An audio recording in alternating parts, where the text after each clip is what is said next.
Nipende kutambua uwepo wa naibu meya, makamu mwenyekiti, nitambue uwepo wa mkurugenzi mtendaji wa manispaa hii ya Ilemela, madiwani wote mliopo hapa. Nipende kutambua uwepo wa management na wakuu wa idara na wakuu wa vitengo. Nitambue uwepo wa kamati yetu, wakuu wetu wa kamati ya ulinzi na usalama mlioko hapa.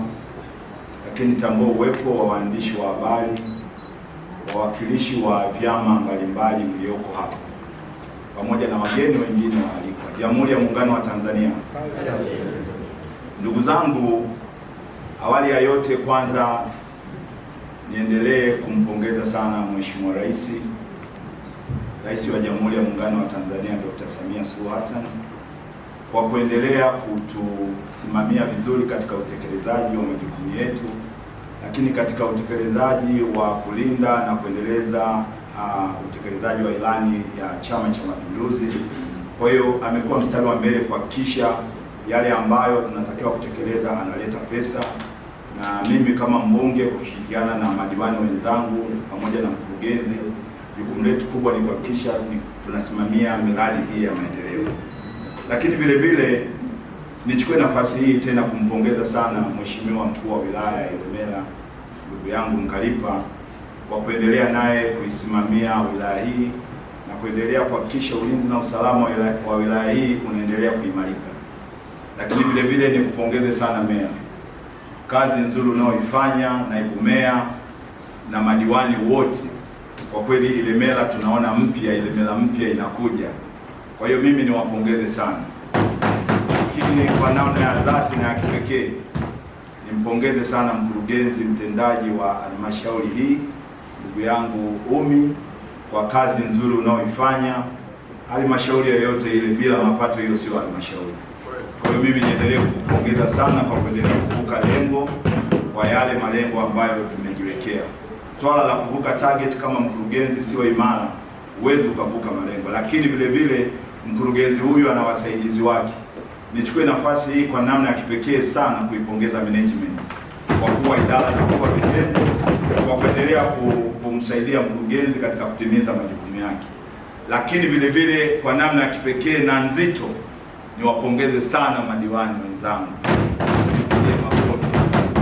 Tunaamini nyinyi ndio wasimamizi wa ilani hii kwa kushirikiana na mimi mbunge pamoja na meya. Kwa hiyo meya, unatuongoza vizuri, umekuwa ni mama mwenye upendo, umekuwa ni mama wa kuleta faraja, umekuwa ni mama wa kutuunganisha sisi madiwani.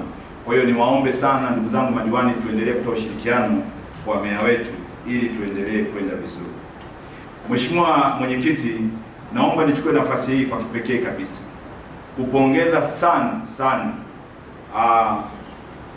maafisa elimu wa sekondari pamoja na msingi kwa kazi nzuri walioifanya na kuiletea pongezi halmashauri yetu. Kwa hiyo mimi kama mbunge naendelea kuwatia moyo, na mkurugenzi, tuendelee kuwapa motisha ndugu zetu hawa ili waweze kuendelea kuboresha swala zima la elimu. Idara zote katika eneo lake mmeendelea kufanya vizuri. Tumeona taarifa ya mkurugenzi, maeneo mengi yameweza kuguswa. Kwa hiyo na mimi kama mbunge ningependa kuongea maneno machache kwa sababu ya muda. Eneo la kwanza, ndugu zangu wajumbe wa kikao hiki, Mheshimiwa Mwenyekiti, ni eneo la barabara. Wimbo wangu mkubwa umekuwa ni barabara, na ndio maana waheshimiwa madiwani, kama mtakumbuka kikao chetu cha kwanza, wakati tunaangalia vipaumbele, tulikubaliana ni lazima tuimarishe eneo la miundombinu ya barabara. Manake mpaka sasa hivi kila diwani amepata shilingi milioni 5 kwa ajili ya kurekebisha miundombinu ya barabara katika eneo lake. Hongereni sana. Lakini Mheshimiwa Mwenyekiti, wakati tunaangalia ujibuji wa maswali wa viongozi wetu hapo waliokuwepo, wataalamu wetu katika eneo la umeme, tumeona bado kuna maeneo katika jimbo letu la Ilemela kuna tatizo la umeme. Katika eneo hili naomba niliongelee kidogo.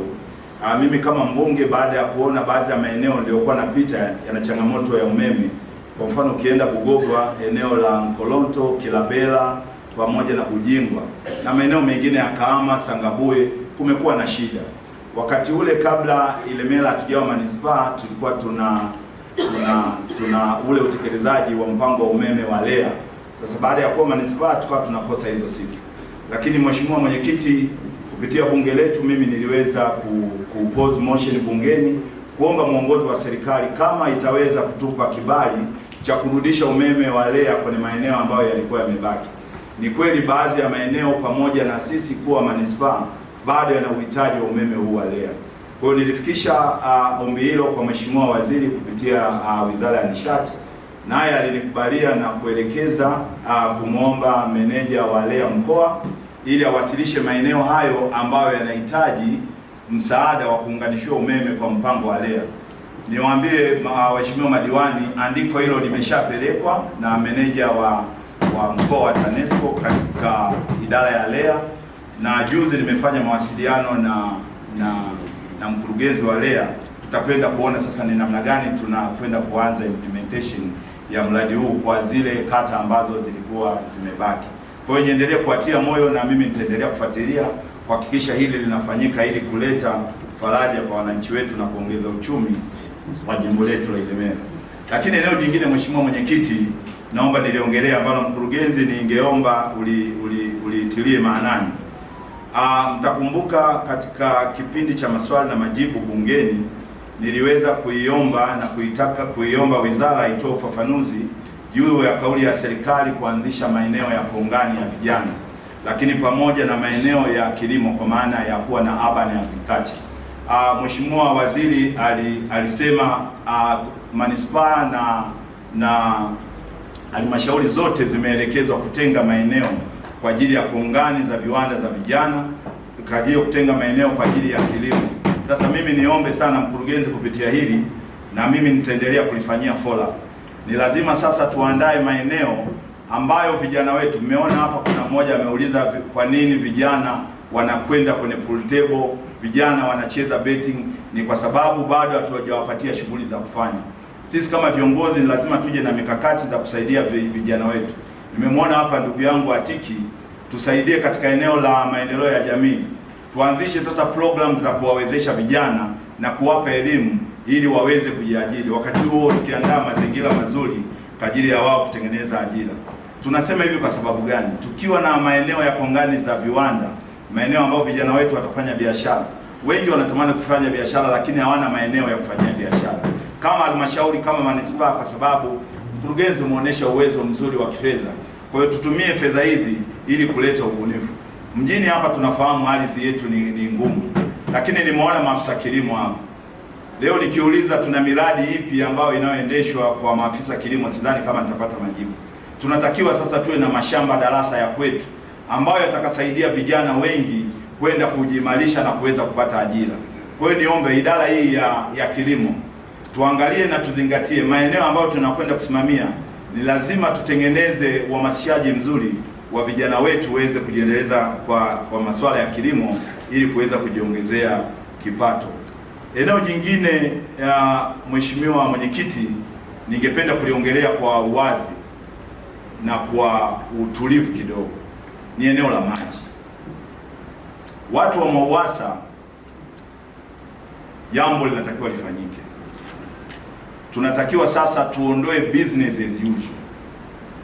Mimi nashangaa unaomba msamaha gani wakati maji bado ni shida katika wilaya yetu ya Ilemela. Manake tatizo bado hujalimaliza. Ndugu zangu madiwani, ndugu zangu mwenyekiti na wajumbe wa kikao hiki, ni aibu, nasema ni aibu mkoa wa Mwanza kuwa na shida ya maji.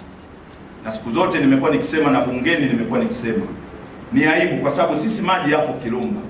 Ndugu yangu wa pale Bwiru Place, ndugu yangu wa Kilumba, maji yapo jirani. Lakini kwa nini tuna entertain migao ya umeme? Sasa kwa nini tumefika hapa? Tumefika hapa ni kwa sababu hatukuwa na mipango. Vyanzo vyetu vya maji tumeendelea kutumia vile vile. Wakati tumeona watu wakiongezeka, tumeona maendeleo na matumizi ya maji yakiongezeka, viwanda vikiongezeka, vyanzo vya maji viko pale pale. Kwa hiyo niombe MWAUWASA, sasa hivi tuna dira 2050. Ni lazima sasa baraza lijalo, Mheshimiwa Mwenyekiti, watu wa MWAUWASA waje na mpango wetu wa miaka 10 au miaka 20 kuona ni namna gani tunakwenda kutatua tatizo la maji. Haiwezekani toka tumepata uhuru chanzo ni kile kile. Kwa hiyo tukiweza kwenda na wakati, jamii inakuwa, watu wanaongezeka, na sisi lazima tubuni vyanzo vyetu vya upatikanaji wa maji. Lakini mwenyekiti kwa eneo hilo ametaja chanzo cha Kabangaja, na hapa niweke msisitizo.